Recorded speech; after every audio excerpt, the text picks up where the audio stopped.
Kati Anything. Hey everybody, welcome back to another episode of Ask Kati Anything. I'm Kati Morton. I'm a licensed marriage and family therapist. I'm here to answer all of your mental health questions. If you're looking to get one answered, maybe you keep asking it and it never gets picked, or maybe you'd like a more private way to ask your question, I do answer them over on my Patreon page.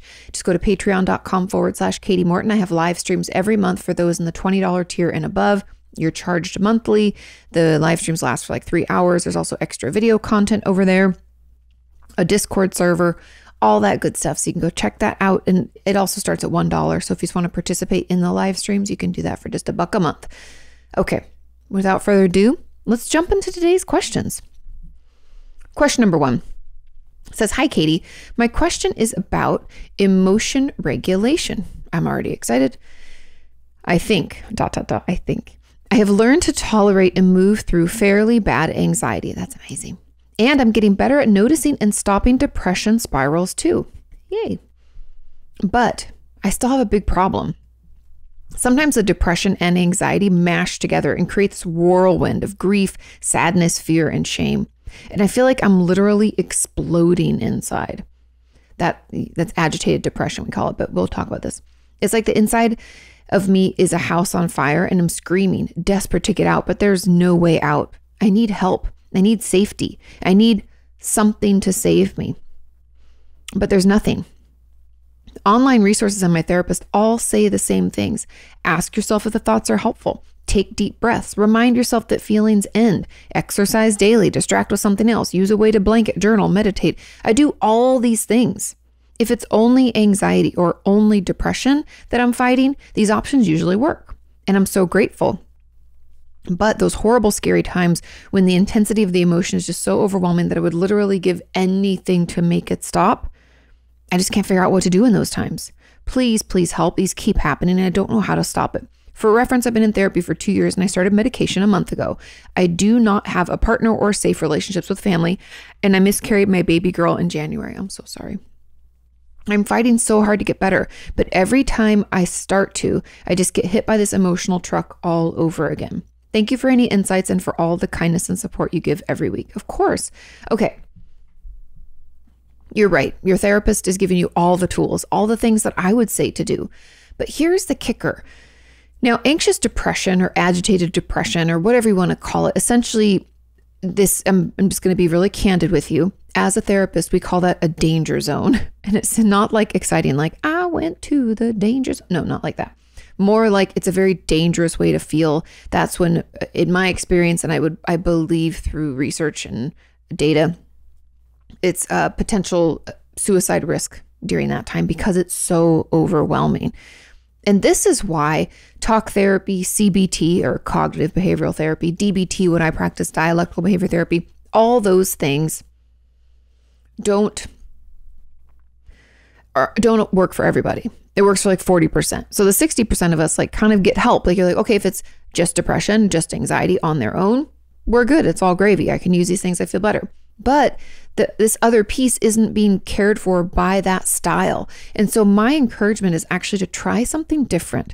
I'm wondering if some somatic tools could be helpful. Now, somatic is, if you just bare bones, somatic is the experience we have in our bodies when something like this happens. Like, how does it feel in your body? Can we move through it? Maybe as we're feeling this, we're punching. Maybe we're kicking. Maybe we're shaking it out. Maybe we run around really oddly looking in our home, or we do a funny dance or anything like that to kind of move that energy out of our bodies. Maybe we try that. Maybe we try EMDR. I'm actually starting EMDR myself, again, for complete candor. And I haven't started the tapping stuff, the like buzzing or the bilateral stimulation as they call it. But my therapist, because I did a consultation with her first to see if she was a good fit, because what I'm primarily working on is grief, and because we've lost like 3 people in my family, 4 people in the last 3 years. Anyways, what she told me is the EMDR isn't just for trauma. I know, I didn't know this. But it's about reactivity and us feeling overwhelmed, which is kind of maybe what's happening here for you, right? You're like, I'm a house on fire inside and I can't get out. So that extreme emotional response could be lessened through EMDR, because what she's told me and what I'm going to be working through, I'm only like 3 sessions in, so got to give it time. But what I'm going to hopefully learn are other ways to soothe and to calm and to bring myself back to neutral or okay after feeling and reacting and feeling very intense. And so I bring that up to say that also you had a miscarriage, and that has potential to be a trauma for you. That doing EMDR could maybe help you be less reactive to this experience and help you have other tools or resources or places you can kind of go in your head to help you deal with the fact that you feel like a house on fire inside. So all in all, my encouragement is to try another type of therapy. Now, does that mean you have to leave your therapist? No. Could you? Yes. If you want to shake it up, you totally could. But we could see another therapist, like take a week off from yours and see someone else, or we could add someone on, or we could tell our therapist, hey, I need some different tools. This isn't helping. I am thinking maybe more somatic based stuff, or if they practice EMDR, they can do that with you as well. But those could be some ways that we could better handle that and not feel so overcome by it, or almost like it's like a bulldozer and just comes and sweeps through our life and like fucks things up, right? I want you to feel like it's not so intense, and I don't want you to feel as reactive. Okay, so there's that. Second thing that I thought of when I was reading this question is the fact that you're on venlafaxine, so you've started therapy and you've been on it for, I think it was a month or so. Yeah, a month ago. Now, medication can take longer to show effect, but I would argue it's already not doing its job. Because if you've been on it for a month and you've had one of these episodes, let's say in the last week or two, I think you shouldn't be having this like, that extreme jump into the agitated depression feeling as much. It should, even if it's still happening, it should be lessened. And so I let your psychiatrist know, I don't think the medication's working. Maybe we can look into something else, or maybe they can add something on. I know we can be nervous about medication. Obviously, let them know if you have any side effects. Ask them what side effects you should be looking for. Ask all your questions. But I feel like that's a long, like a month. And by the time this podcast comes out, it'll be like a month and a half. I feel like by that point, we should be feeling some effects of it and it should be helpful. And if it's not, then what are we doing? Then there's no point to it. So we should either switch it up or try something, something like that. Okay. Yeah. Hang in there. I'm so sorry. This feeling is horrible. That some of my patients would describe it like they just wanted to like rip their skin off. It was so uncomfortable. And just feeling so angry and irritated at everything, but like anger in sometimes. That's why it's the danger zone. It can be really scary. If you are feeling suicidal, please let your therapist know. Please create a safety plan. Please reach out. You're not alone in this. We will get this to go away. We just have to try something different. The more resource-based, structured homework type of stuff isn't really getting it. It's helping it, but it's not the 1-2 punch that we need for this agitated depression, which I will be honest with you, is trickier because it's both together, right? It's the depression and the anxiety happening at the same time. And so it's just a little different in the way that we would navigate it and the way we would treat it. And so all the tools that you have that help with the others don't help when they happen together, but will get you to a place where it does. Okay. So somatic, EMDR, I think there's something in there that might be helpful. Okay. Now there's a comment on this as an add-on about emotions. I suffer from anxiety and depression, and usually jogging along feeling mildly depressed, sad, fed up with life and the world now that I'm on venlafaxine, while trying to get a numb neutral zone where I feel nothing. Trying to get to a numb. But why do I sometimes deliberately make myself feel terrible and really badly depressed on purpose? It makes no sense. Okay, a couple of thoughts here. Now, I love this question because they're usually jogging along and trying to get to a numb or neutrals. A numb zone is not I was just talking to my neighbor that we're doing the Artist's Way, that book that we've been working on together. We're doing that workbook together. And she was talking about when she was growing up, how she went to this like eating disorder group, and because she struggles with food. And they asked her about feelings. She did like a feelings chart. And she was like, where's numb on here? She asked, she like raised her hand. She's like, where's numb? That's what I feel. And they're like, that's not a feeling. And she's like, yeah, it is. I feel it all the time. It's numb. And they were like, no.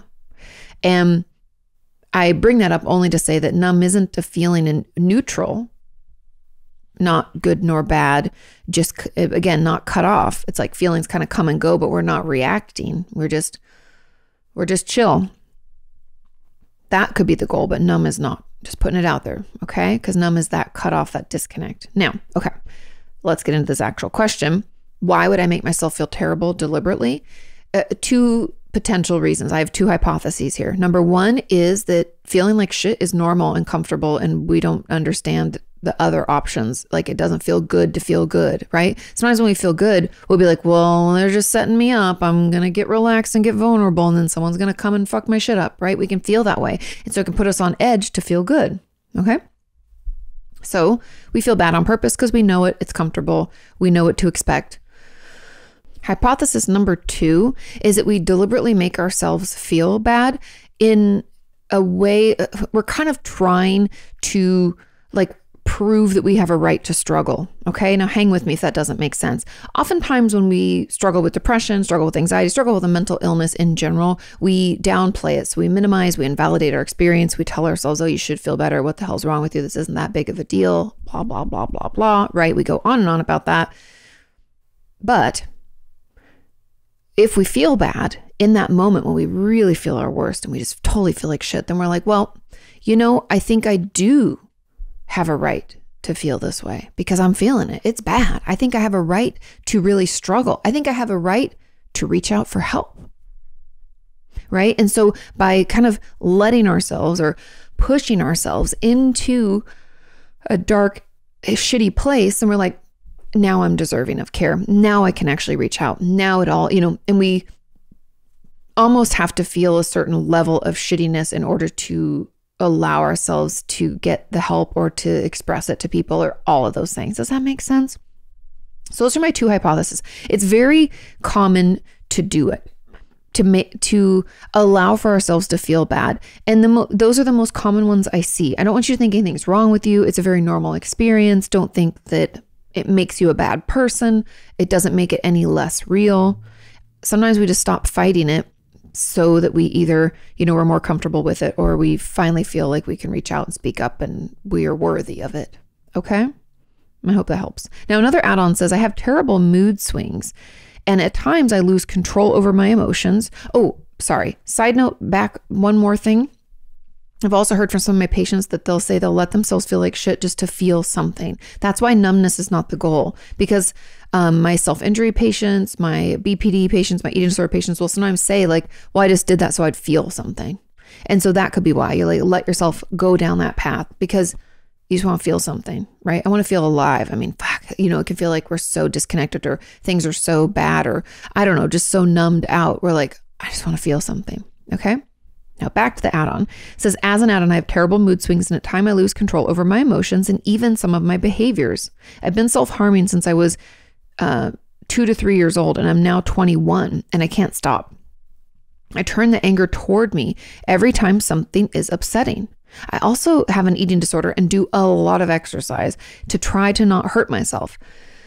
And at the moment, I'm having this meltdown / crisis, and it just seems like I never get tired. But after I get back to quote unquote normal, I feel like my heart is weak and my entire body is in pain. What is your opinion on this? Thank you, Kati, for all that you do for us. Okay, so the mood swings. Okay, there's just so much to unpack here. Now, the feeling like you lose control over your emotions is probably why we self-injure and why we use our eating disorder to like regain sense of quote unquote control. Now, the thing about emotions, and probably the reason that this is feeling so bad and you're feeling angry and agitated, is because you don't really let yourself feel anything. And when the harder we try to fight against our emotions, the harder we try to ignore them, we try to pretend everything's okay. We try to, only express the emotions that were deemed appropriate or a ladylike or what a real man is. We hear all these messages throughout our life about what it should look like, what we should be feeling, what we should, right? We should all over ourselves. That we forget that emotions all are valid. They come in. We can look at them and say, hey, I recognize you, agitation. You get me in trouble. You start fights. You say things that we don't mean. I see you and I feel you and I understand, We can do a little like process on it. I can be like, I'm agitated because I felt disconnected, which really means that I'm like kind of feeling abandoned or on my own. I hate that feeling. That's why. All right. And we say, hi, agitation. I know where you're coming from. I hear you. I feel you. You can move on. And we just let it float out. We can't rush it. It can hang around for a day. It can hang around, for an hour. It can be there, but we don't have to process through things. I think for some reason in this like wellness space or kind of like get better quick type of sounds good on the internet, people think that we can just like 1, 2, 3 move out of something. Like just push, just go, just do it.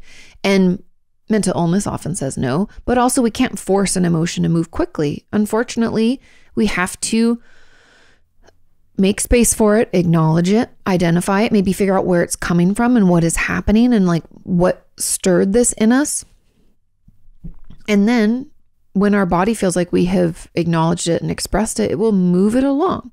And I think in that stuffing down and that numbing out, we're feeling this out of control and mood swing thing happening, because then instead of acknowledging one emotion at a time, we're going through maybe like 5 or 6 that we haven't let ourselves feel for God knows how long. Does this make sense? I hope I'm not getting too all over the place. But anyways, I think that that's why we're self-harming. That's why we're using our eating disorder. Things feel out of control. Probably there's some trauma in there somewhere. And that feeling of needing control is just because a lot of things in our life that were out of our control, like swirled around us and caused chaos and hurtful things. And so, yeah, all of that.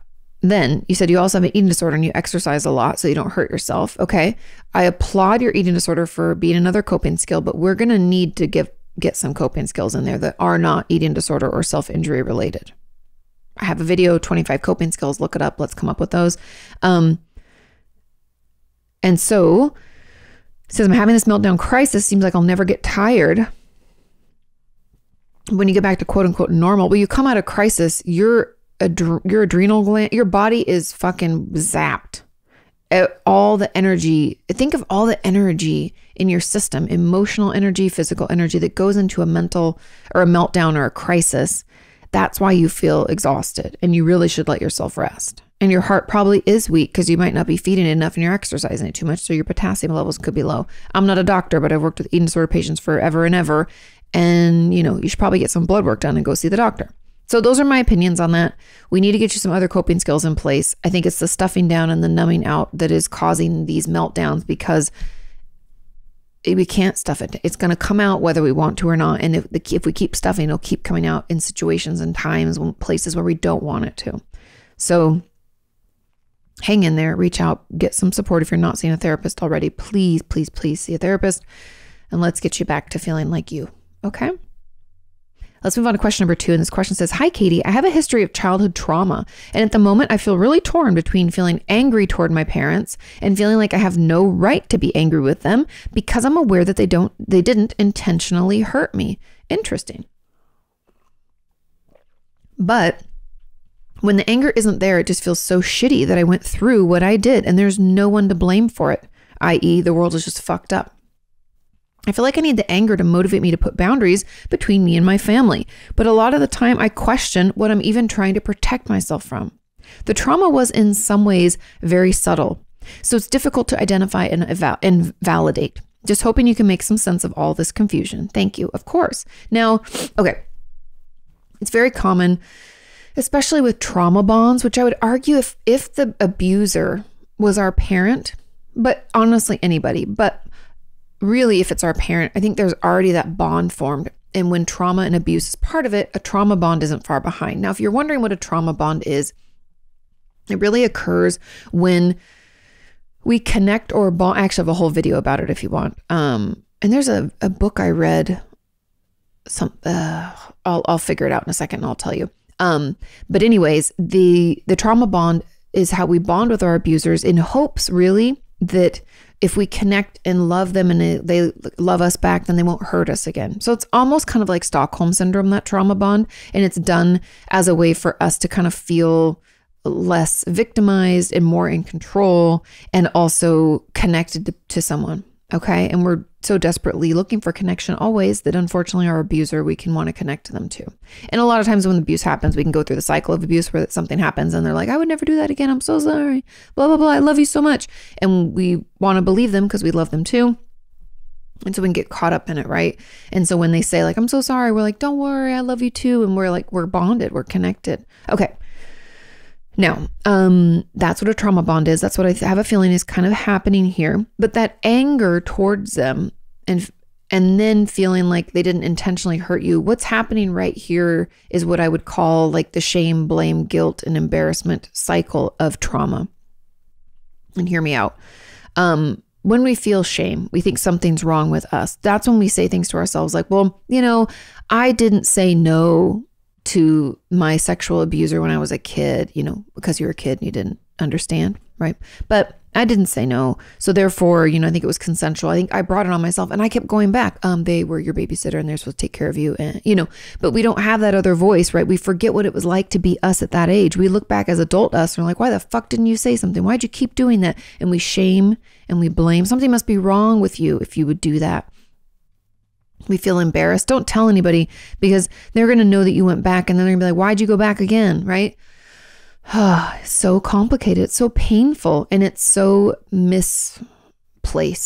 Okay. This person is not only shaming, blaming, feeling guilty and embarrassed, but also minimizing and invalidating because they didn't intentionally hurt me. The hurt still happened. That'd be like saying that if someone hit me when I was walking through a crosswalk, but they didn't mean to, that then I don't have a right to be upset that they hit me in the crosswalk. I know that that sounds very dramatic. And you're like, Kati, that's not the same. It's the same. We can't have someone harm us and be like, well, they didn't intentionally do it. A lot of harm is unintentional. A lot of abuse is because our parents were abused themselves.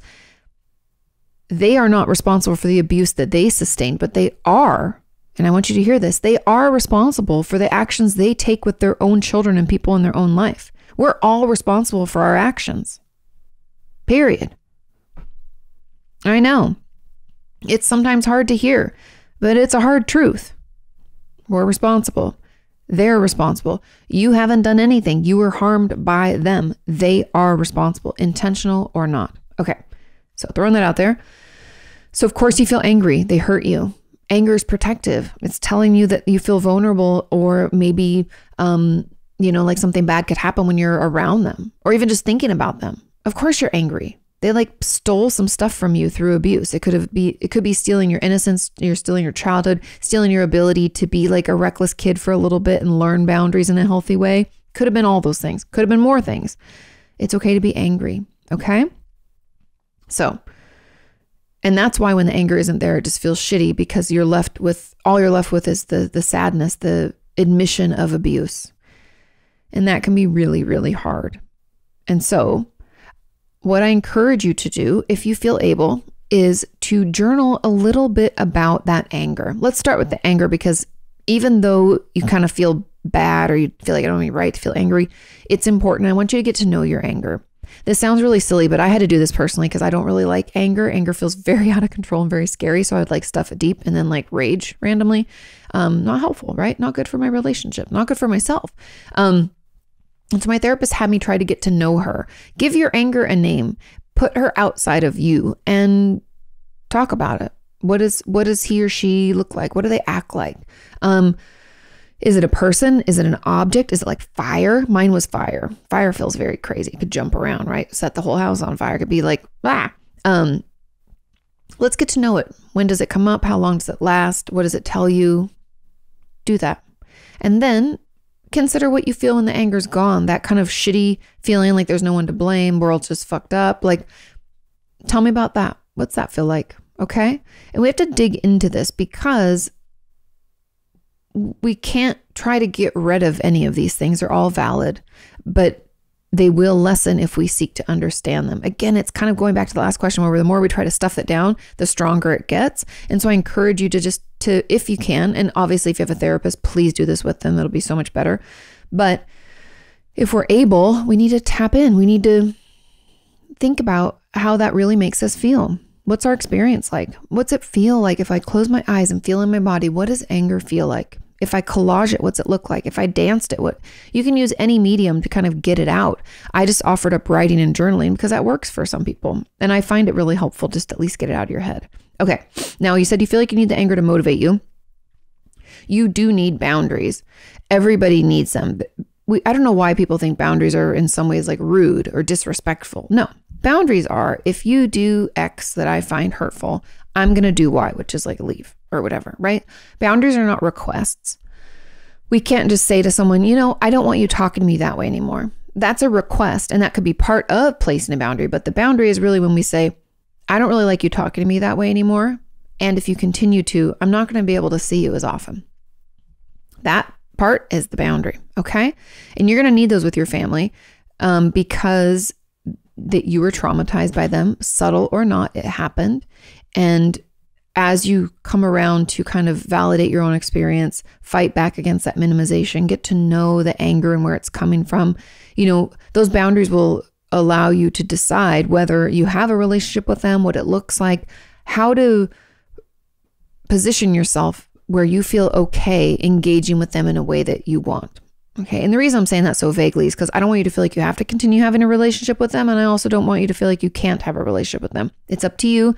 It's up to how much you can handle and how I don't know if it's good is the right word, but how safe or secure you feel your boundaries are. Does that make sense? I hope so.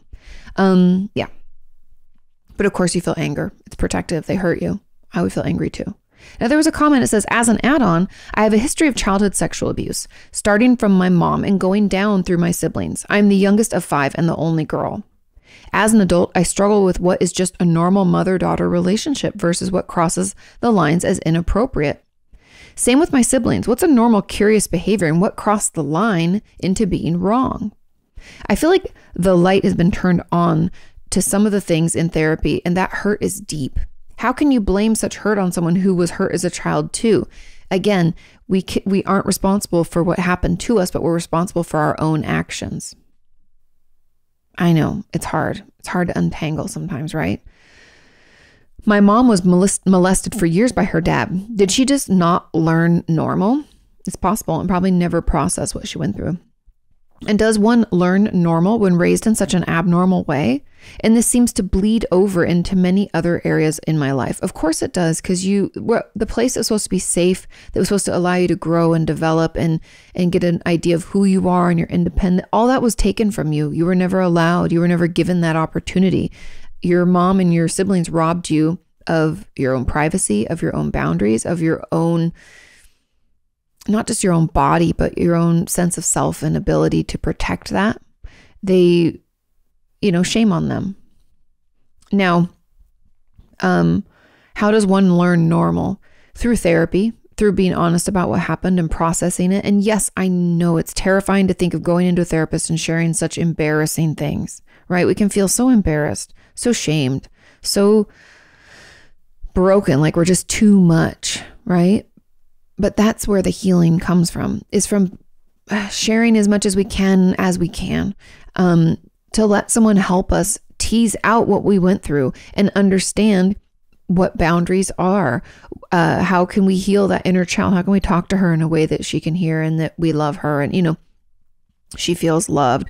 How can we do all of that? It's going to take some time. It's going to take some unpacking and some inner child work, as well as, trauma processing, which could be talk therapy, could be EMDR and some somatic stuff, any of those things. Okay. Take your time with it. You can undo that damage so that you live a life not riddled with trauma symptoms. Okay. Now, your mom not learning normal, it's possible she never talked about it, never processed it, never did anything. That doesn't condone her behavior. Just because we had shitty past doesn't give us carte blanche to go out into the world and fuck other people up. No. Again, we're not responsible for what other people do to us, but we're responsible for what we do to others. And we can't keep blaming what we're doing on our past or even on our mental illness, right?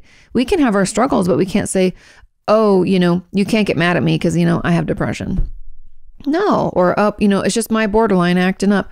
No, we're responsible. We get to make choices. I know sometimes with mental illness, it doesn't feel like we have choices, but that's why we need therapy and medication to get us to a point where we feel like we have a little space to make a choice. I know it sucks. I know it's hard, But we have to remember that. I know it's a tough truth. Okay. Now, what's normal or what's normal mother-daughter stuff and what crosses the line is appropriate? A lot of it has to do with the power dynamic. Now, because it's your mom, someone older, they have all the power in the relationship. That's already very off kilter. A mom like, washing you, taking care of you, doing things like putting diapers on you and cleaning you. Those are all basic, very normal things. When things start to be sexualized, like a sexual type of behavior, that's not appropriate. When you get to an age where you don't want your mom to bathe you anymore and she insists on it and you feel very violated as it's happening, those are all signs and symptoms from your body and your brain telling you that what's happening isn't okay with you. And when you felt that way, that's when it crossed that line. Anything sexual between a mother and a child is not appropriate, but basic cleaning, tending to that kind of stuff, especially around like diapers and teaching you how to bathe yourself, all of that is like very healthy, what I'd call like normal, quote unquote, normal behavior. And from your siblings, there's natural curiosity between kids. I don't want anybody to feel shamed for like, I show you yours, you show me mine. What is that? How does that work? Kind of stuff. That's kids being naturally curious. But again, the power dynamic is important. If a kid is older or has more resources or even just their understanding of sex because they were molested, that gives them more power over the child who doesn't understand sex. Those things are all important to take into consideration.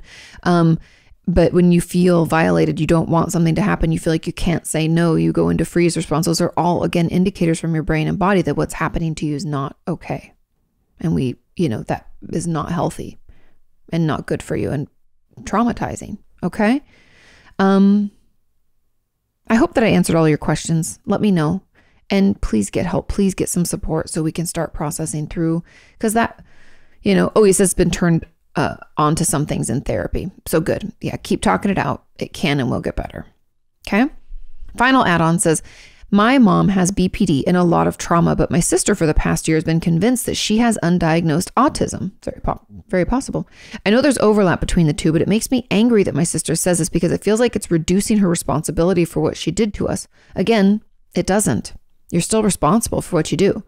Whether she has autism or not, how can we hold both truths that she hurt us and there are external things that pushed her to do so? How can we feel valid if she didn't mean to do it?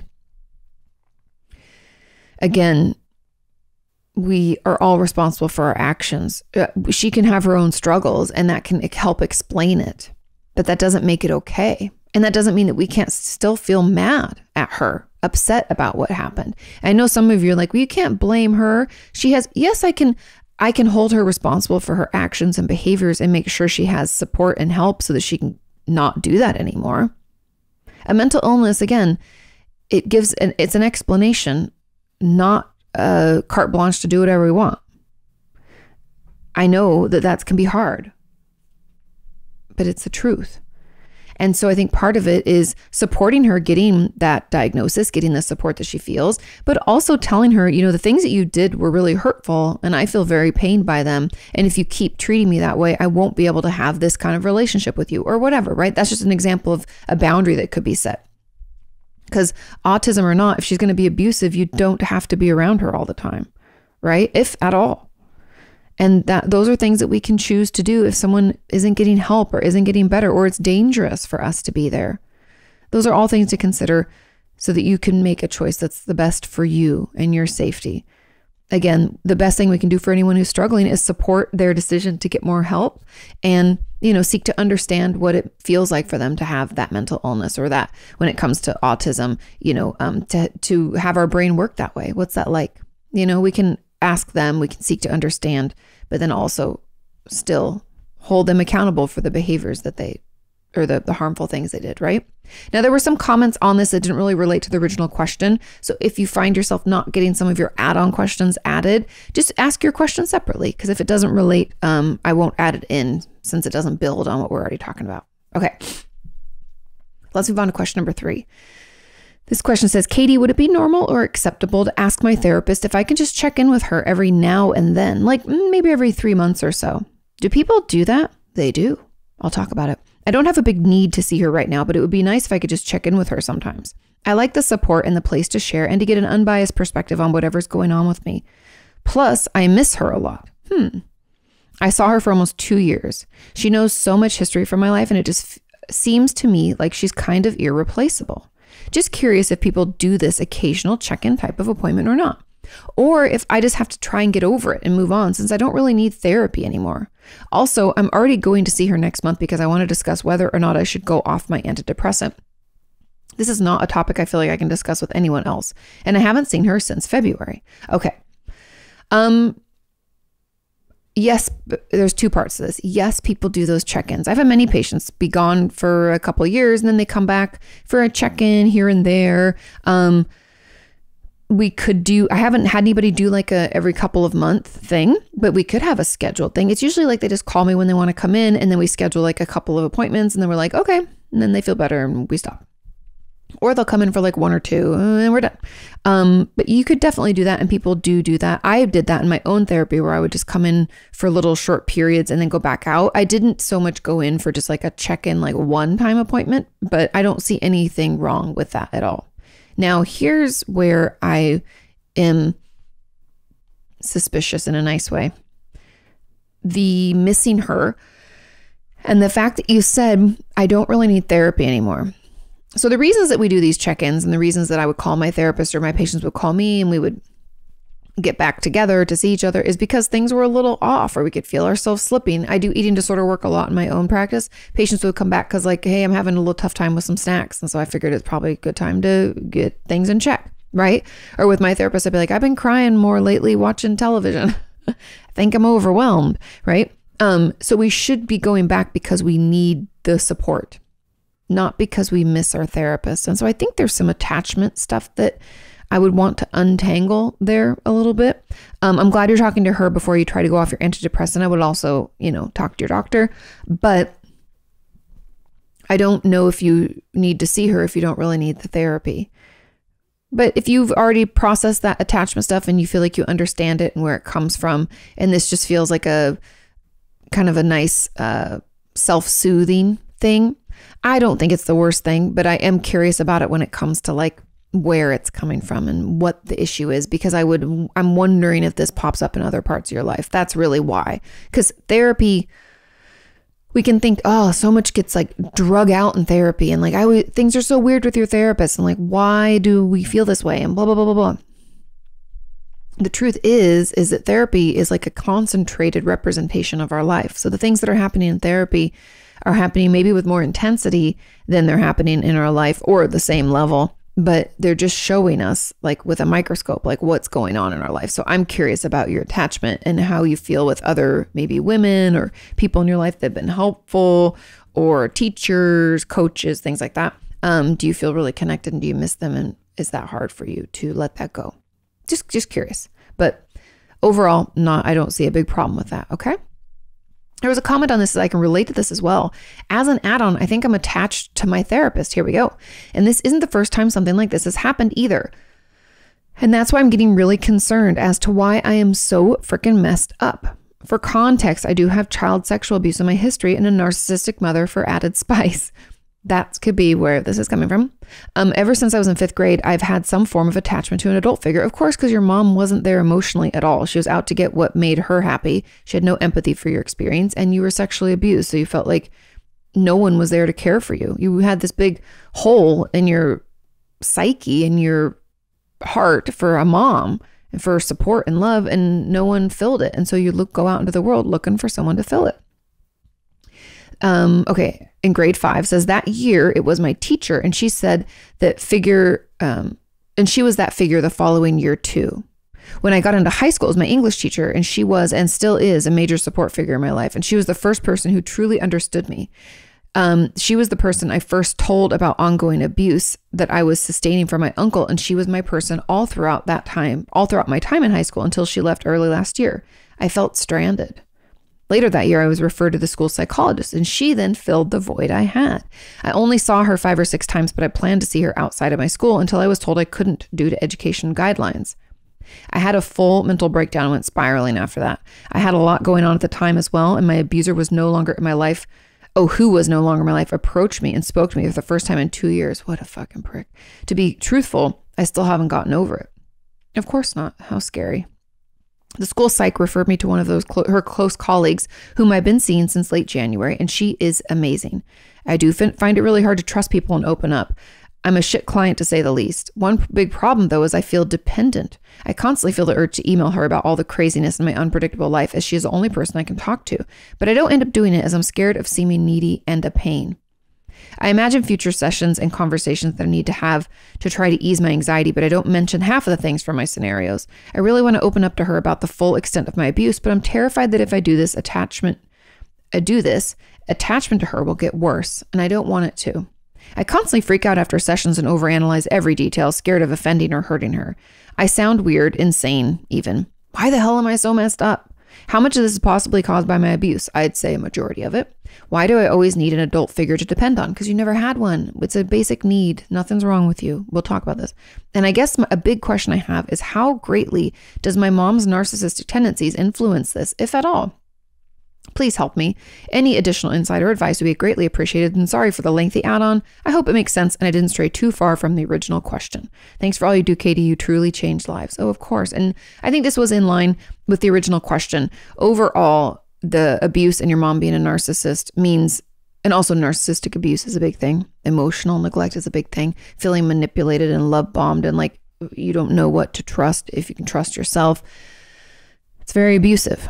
So the sexual abuse and your mother, the narcissistic abuse, weigh heavy on you. And my encouragement would be to do some inner child work. Now I have the workshop on my website. You can go to katimorton.com and look for it there.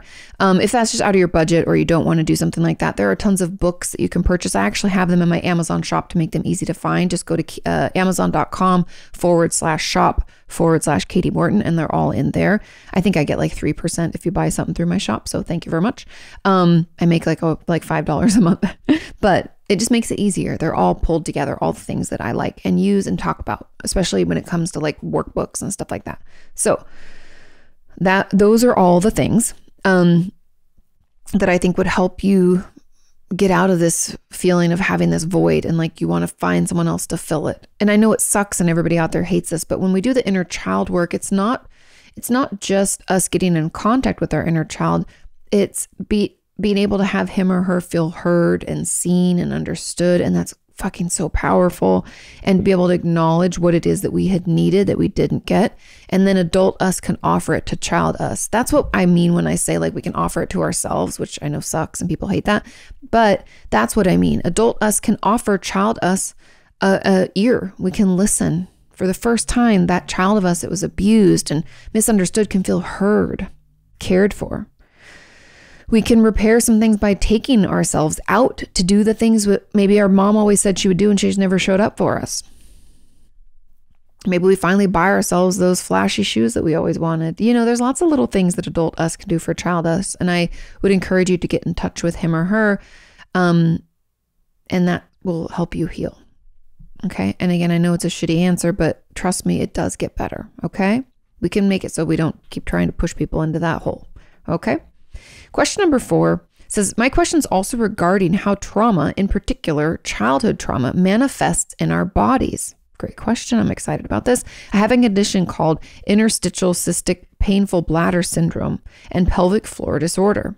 After years and years and thousands of dollars seeking medical attention, I came to learn that it's more likely caused by the trauma that I went through as a child and teenager. So I guess I don't really have a question, but more like wanting to hear you speak on the topic of how trauma manifests physical symptoms. Thanks for all that you do, of course. Now, okay, I'm going to read the add-on here and then we're going to dig into this because it's connected. It says, this question made me reflect on my own life. I have incontinence since childhood, and I wonder if I experienced more trauma because of incontinence, or did trauma lead to the incontinence? Is it just a cycle of each affecting the other more? Not sure if Kati can answer this, but I would love to know. Also, because of shame, I haven't even opened up to my therapist about this physical issue. I just find ways to manage it. Okay, so much to unpack here. And my first request from all of you is to read about the ACEs study, ACES. Now, the ACEs study isn't perfect. I don't want anybody to think it by any means covers all potential traumas. What the ACEs study, now ACEs stands for Adverse Childhood Experiences, but what the ACEs study sought to find out is, does having trauma in our childhood, so 18 years or younger, lead to health issues later? And that's why it's not an exhaustive list of traumas. A lot of people get upset about the ACEs study because they're like, oh, it doesn't mention this and I was traumatized by that or whatever. Yes, I hear you. I agree with you. Almost everybody in the field agrees with you. Okay. I don't think I've seen anybody who thinks it's like exhaustive at all. But it does show us that, in fact, sadly, trauma affects our bodies in so many ways. A member of our community is reading Eckhart Tolle's new book. I'm forgetting what it's called, but I'll find it here. Okay, new book. It's the newer book. And it is called The Magic in Your Mind, I think is which one it is.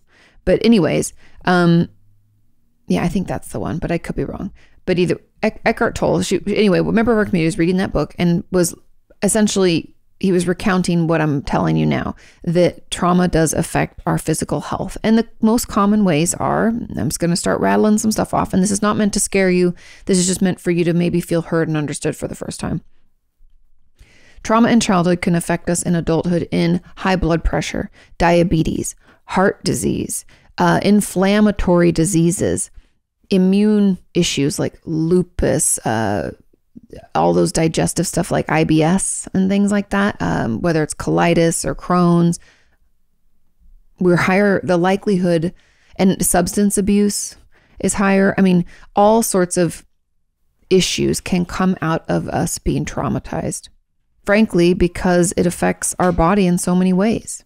Because if we think of trauma, think of like our nervous system being on edge, thinking it's under threat, right? We're in fight, flight, freeze, fawn, like potentially forever. It can be really taxing on our system. Think of like high blood pressure, all of those things. High cholesterol, even, I believe, was part of it too.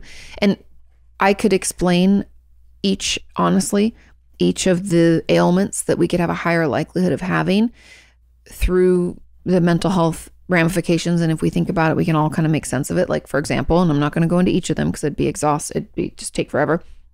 That's like 3 podcasts in one. But like, let's say high blood pressure, high cholesterol. When we struggle with trauma, binge eating is often associated with it as a way to cope with what we feel, right? So that could lead to that. Also think of, again, our nervous system being on edge, us being disconnected from our bodies because it doesn't feel safe. We might not even know when we're hungry or full, right? So you can see, not that we're reasoning it out, but like you can kind of understand why there's this correlation. And that's just from what I understand on the mental health therapeutic space. That doesn't even go into like the cellular level of like, what does it do to our bodies and our nervous system when we are on high alert for long periods of time, right? Like adrenal fatigue, things like that. So anyway, yes, your interstitial cystic painful bladder syndrome and pelvic floor disorder could be caused by trauma. Now, if we had a trauma that was also very painful to our body, like let's say we were physically abused, that can lead to all sorts of different things, right? We can have like bones that didn't heal back together properly. We can have painful sprains, strains, all sorts of things. We can have damage internally if there was any, like vaginal tearing or fissures in our, in our anal area, all sorts of things that could have happened to us as a result of trauma. I know this might be really triggering for people. I apologize. But all of this could come from trauma. But the good news is, and I want to at least lighten this a little bit, is that we can, I believe, stop it from getting worse. Now, in some cases, we can undo it, right? Like our high blood pressure can come down. Our diabetes can be managed and controlled and we can be okay. There's all sorts of ways I think that we can better deal. And I think if the trauma is processed, we're not in that fight, flight, that hypervigilant state, whatever is causing all of these ailments, I think it can get better. At the very least, it won't get any worse. And so I think the processing of our trauma is going to be really, really key. I've even had patients have, is it vaginitis? I think it's vaginal. Anyway, it's like where we can't relax the muscles in our vagina. It makes sex really painful and unenjoyable. And through trauma work, able to relax. So anyways, the other person talked about incontinence. Now, incontinence is incredibly, incredibly common when it comes to trauma. I don't know the full exhaustive list of like how it would affect us, but I do know that especially for children, now, again, I don't know if the research has expanded into adults, but I don't see why it would be any different. In children who have already been potty trained, who go through tough adjustments in life, like let's say they moved, or I don't know, a parent passed away or something, that's a trauma, right? Big T, little d, doesn't matter, it's a trauma. They can start wetting the bed or pooping their pants, peeing their pants in school. They can go backwards. And that incontinence or that inability to control their bowels or their urine, it becomes very common. And so as a therapist, we're looked like if bladder control issues come back, it's like a red flag for a therapist. We're supposed to, assess then for some sexual abuse or changes to the child's home life. Something's happened. A trauma has happened is what we're suspecting. And we have to kind of do our due diligence to make sure that they're okay. And so with the person who asked about that, I think that, again, I don't see any reason why this couldn't continue to affect us. I would assume that if you're able to talk to your therapist about the abuse more, it might get worse at first and then hopefully it will get better. But I would encourage you to open up to your therapist and also tell your doctor. I'd want to make sure there isn't another organic cause for what's happening. But overall, the ACEs study is where it's at to read about that. Again, the list is not exhaustive when it comes to traumas, but it helps us see how they could affect us. Okay? Let's go on to question number 5. This question says, hello, Kati. I hope you're doing okay. I'm doing great. I hope you're doing okay. It says, I want to know, why is it so difficult to ask for help? Because we minimize, we invalidate, we can be embarrassed, right? I am so overwhelmed with things to do, but I won't ask for help. How do I get the courage to ask for help when I am probably going to be told that they can't help? Help. Okay. It's hard because for number one, like I said, we minimize, we invalidate. We can think like, oh, I can do it myself. And then there's the embarrassment factor. There's the shame and the guilt. And then there's this third piece that I don't think we talk about enough. And that's kind of like the aren't going to understand piece, where we're like, oh, but I'm feeling like shit. I don't have like the energy or the time or the capabilities to like explain what's going on. And so my encouragement for all of you is, when you don't feel like shit, to explain to your close friends or family or whoever you would reach out to for support. Explain to them how they can help you and how you'll reach out. Like I remember I did a video, I'm forgetting who it was with. Anyway, I did a collaboration years ago with another YouTuber, and they were sharing how with their friends, they have like a code word or code colors and emojis they send to let them know how they're doing. And, there's like 2 or 3 friends that they would reach out to. And they know if, let's say we send like the red stop sign to like come over immediately. It's like an emergency, or like a purple heart means X, Y, or, it's almost like a stop and go system, like the stoplight. So like red, orange, and yellow, red, orange, and yellow. It's red, yellow, and green. But anyways, you can come up with your own signs, your own ways, and to do it when you're not in crisis is going to be best, because that will, ensure it's already in place and you can just do it and you don't have to think about it. Now, that's a big piece. The second piece that I want you to take some time kind of thinking about is how you talk to yourself about your struggles and reaching out for help. It might be helpful to like journal about this a little bit, whether we type it, write it, think about it, get it out a little bit. I want you to take some time to be curious about this, because I have a feeling there's a conversation that you're having where you're like, if I ask them, if I reach out, they're just gonna, we like make assumptions. We could shit talk ourselves. I want to know what that conversation is like. And if you're able, I want you to try to work it into a more neutral place using bridge statements. These don't have to be positive, but I want you to shift it out of that negative space that's holding you frozen and keeping you from reaching out. Okay. Now, there was a comment on this. This is also something that I struggle with. However, I've slowly started to reach out to others because I know the importance of building a good support system. Yay.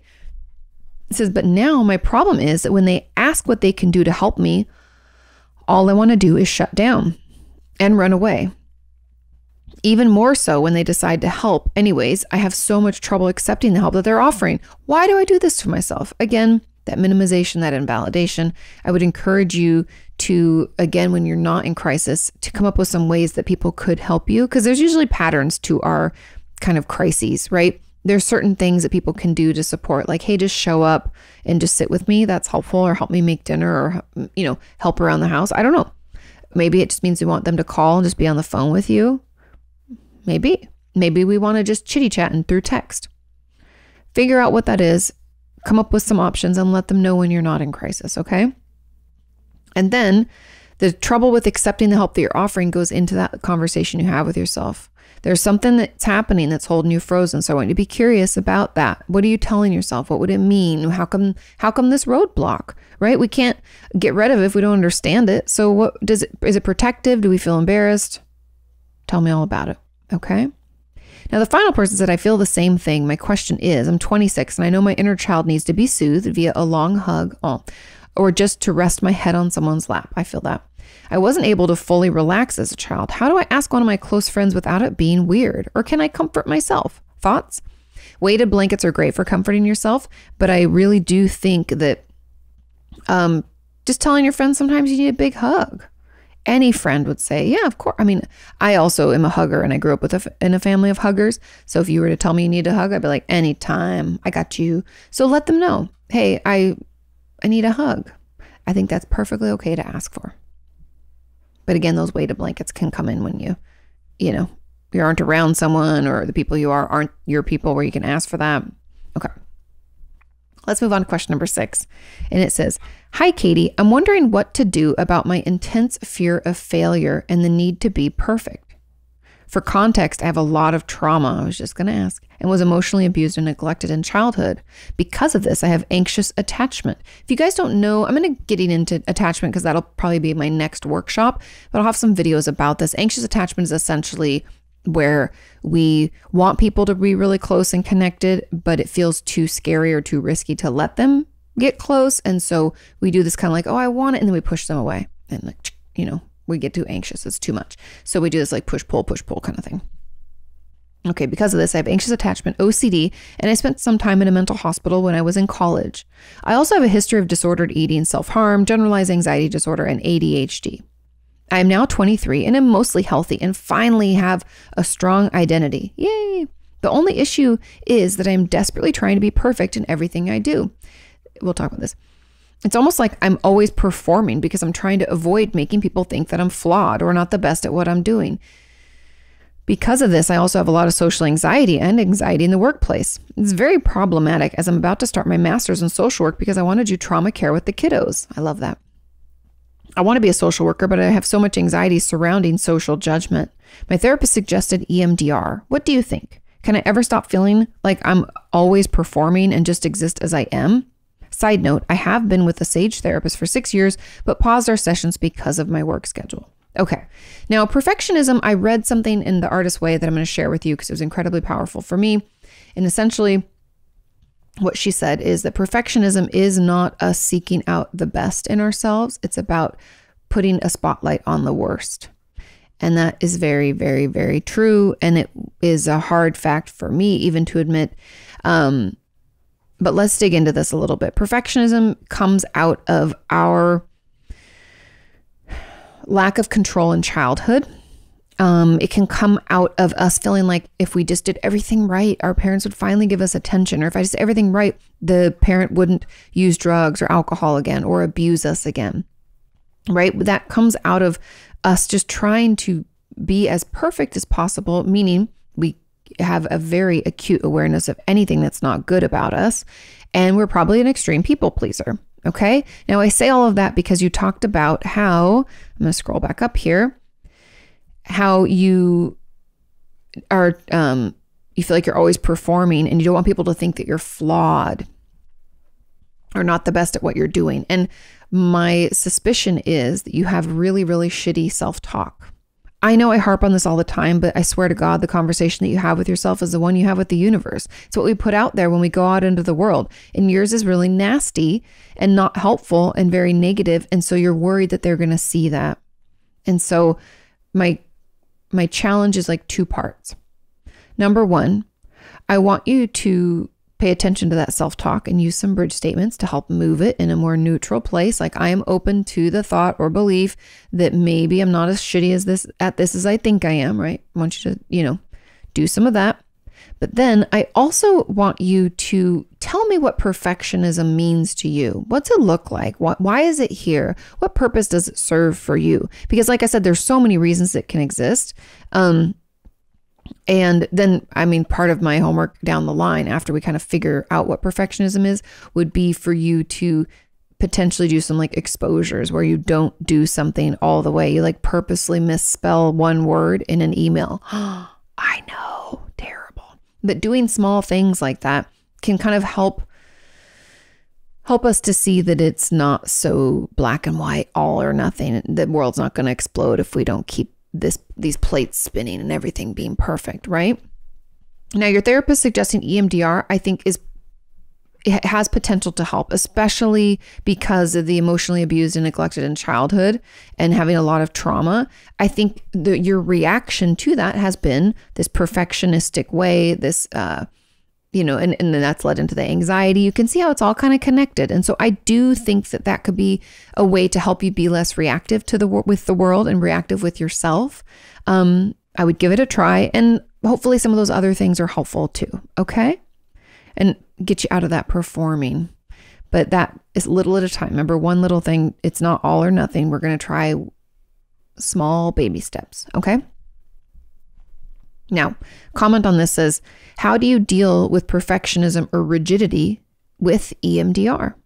My need for perfectionism also often means I need a structured list of what to expect and what to do, which clearly makes EMDR challenging.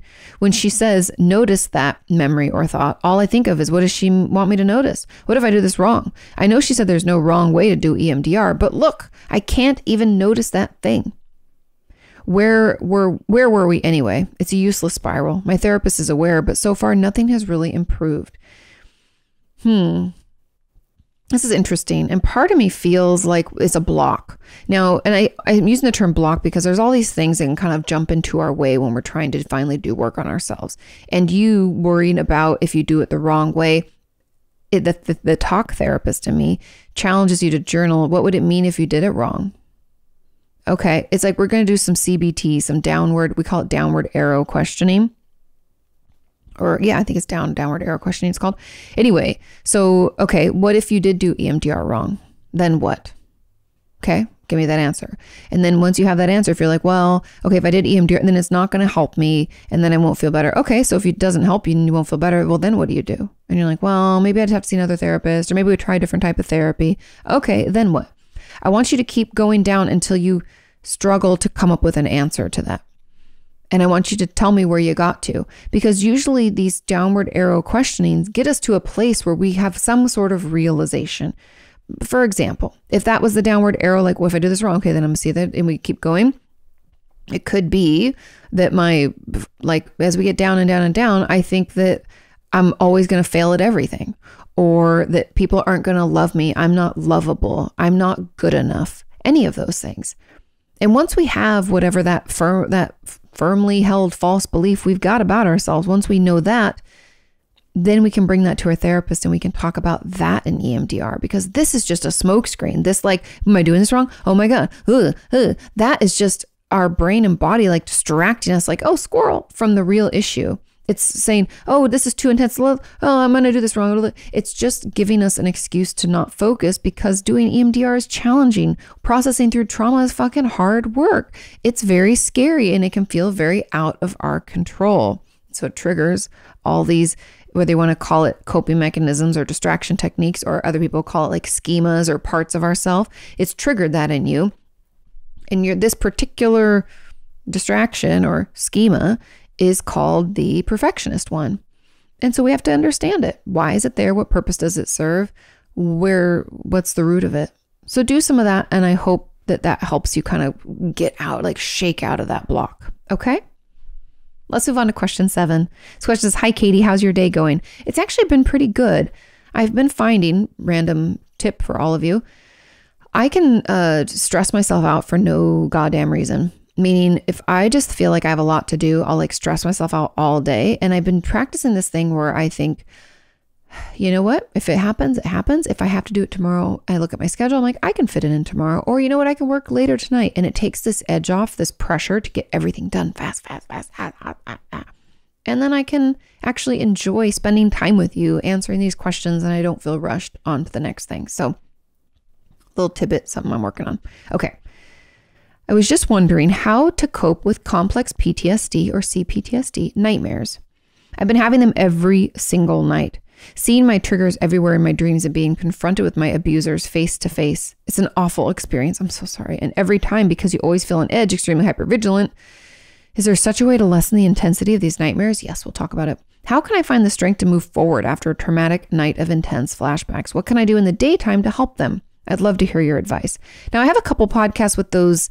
I'm forgetting his name. I'm such a turd. I forget. But anyway, he specializes in sleep paralysis, which isn't what you're talking about. But he talks a lot about like sleep and nightmares and things that we can do.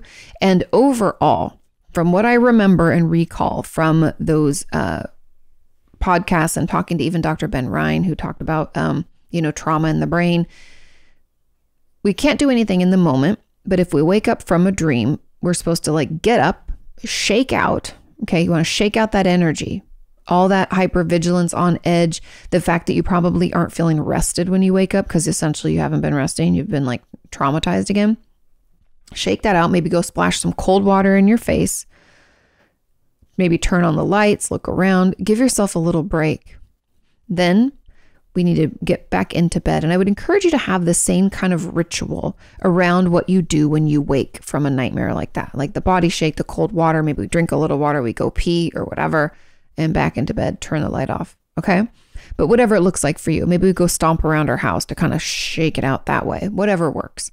And then when we're laying in bed and we're like, when you have a nightmare and you're laying there and you're like, oh, it's going to pull me right back into another shitty nightmare. Ugh, and we don't want it to. That's where we can get a little creative. We can there's a bunch of options. We can tell ourselves, go back through one of your favorite little cute memories. And I want you to tell me everything about that memory. As you lay in bed, I want you to think, what was I wearing? Where was I? Who was with me? What do I remember smelling? Did I touch anything? Like, my brain just went to, when Sean and I were in Paris, we went to this one bar and all the bathrooms in Paris for some reason are like downstairs. And along this wall going down to the bathroom was like this, it was like this velvet wallpaper. And I was like, oh, I really want to touch it. And since I'm sure a lot of people touched it. I like reached way up and touched along and I can still feel it, right? Tell me about that. I want you to get into the details of it. What did you taste? What did you see in this wonderful, beautiful memory of yours? Now, if you don't have a memory, if you're like, life was kind of traumatic, blocked a lot of it out, do not fret. Then I want you to create your perfect day or your perfect vacation, or tell me about your perfect home. Tell me about something that you're very excited, your ideal scenario. Again, what would you be wearing? Who would you see? And I know you're like, this is going to take forever. Like, start with like, what time do you get up? I slept. I felt so rested. I woke up at 11:30. I really slept in. And then my friend called and she was like, I'm going to stop by and pick you up. Let's go get breakfast. It was so nice, right? Tell me in all the detail, because as we go through this, we're going to slowly fall asleep. That's the goal, right? It's like counting sheep, but instead we're talking about positive memories, ideal days, and that will put us in a more positive space. Now, is it like foolproof? No, but we can try. And it gives us a potential for a better outcome. Now, during the day and in the daytime before you go to bed, rituals are going to be really key again. Also know that as you work through your complex PTSD, the nightmares might get worse at the beginning, but then they'll get better. So just hang with us, okay?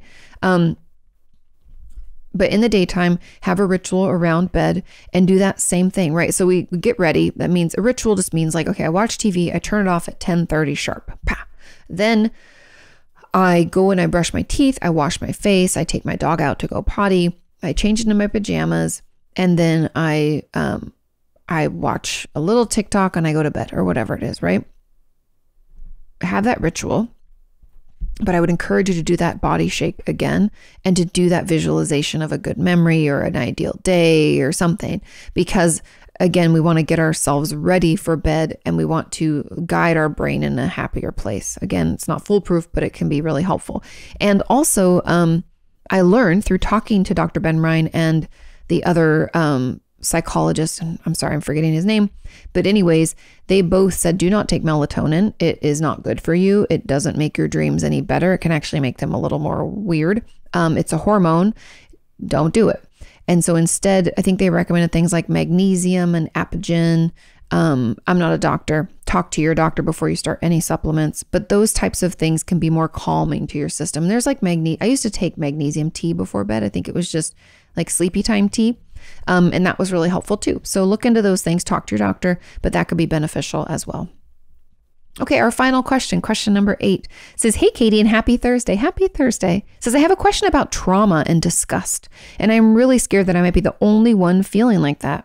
I recently talked to my best friend about feeling turned on by movie scenes, etc. And I told her that for me, that belly tingling, as we call it, and feeling nauseous are almost the same thing. She told me that for her, these feelings were absolutely different. That made me curious. I tried looking the two feelings up together on Google, and it seems like I'm the only one who feels that way because the only stuff that came up was people feeling aroused by disgusting things. But that's not the case at all for me. I just confuse the feelings regularly." We'll talk about this.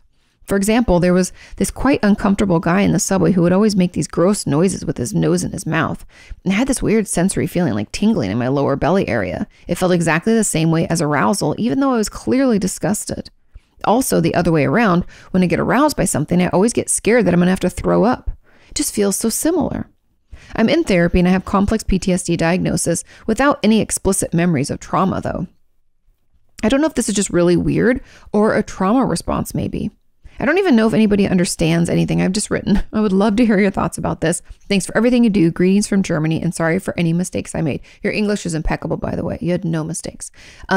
But great question. Now, my therapist spidey senses are like, I wonder about sexual abuse, because if arousal makes you want to throw up, I have a feeling that might have been your response as a child. I've heard, not to get too explicit here, I heard from so many of my patients and viewers over the years that being forced to perform, some sexual acts, like oral sexual acts, makes us throw up. We gagged and we threw up. So that could be that connection there. Or it could be because of the abuse in general. It makes you nauseous. You want to throw up. That's a very common trauma response. And I'm sorry if that is the case. I know you don't have those memories.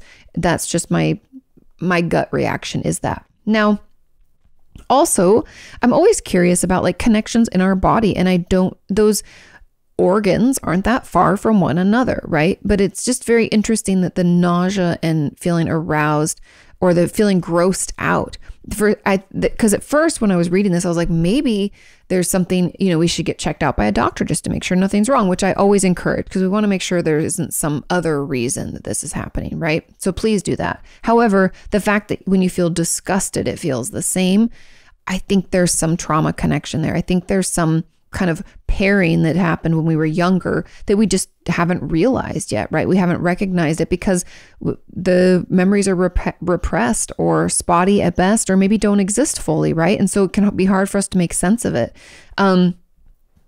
It might be helpful. I mean, you're still working with your therapist, continue doing that. You might, let her know about this and that this is happening. Nothing's weird or wrong with you. We just have to figure out where it's coming from and why those two are so connected for you. Again, I think going to the doctor is always a good thing because who knows what could be causing this. I'm not a physician, so maybe there are some reasons that's our connection. I suspect trauma, maybe the Courage to Heal workbook could be helpful for you once we're kind of in that process. It helps with childhood sexual abuse if that's what happened. It sounds like that to me, and that would be my suspicion. But again, be curious, not judgmental. We're going to figure it out. Nothing's wrong with you. You're not broken. We will sort this. I just have a feeling that it's coming from that kind of a place, because why else would those two kind of different feelings or experiences be so like inextricably linked for you? Where like, even if you do like someone, you're like, oh no, I think I'm gonna throw up, right? To me, that doesn't quite make sense unless there's some kind of trauma connection. So let your therapist know. Let's be curious and see what we find out. Okay. I love you all. Have a wonderful, wonderful rest of your week. Thank you for sending in your questions. Thank you for just being so wonderful and sharing this podcast. I'm glad it's helpful for you guys. I love doing it. Take care of yourselves, and I'll see you next time. Bye.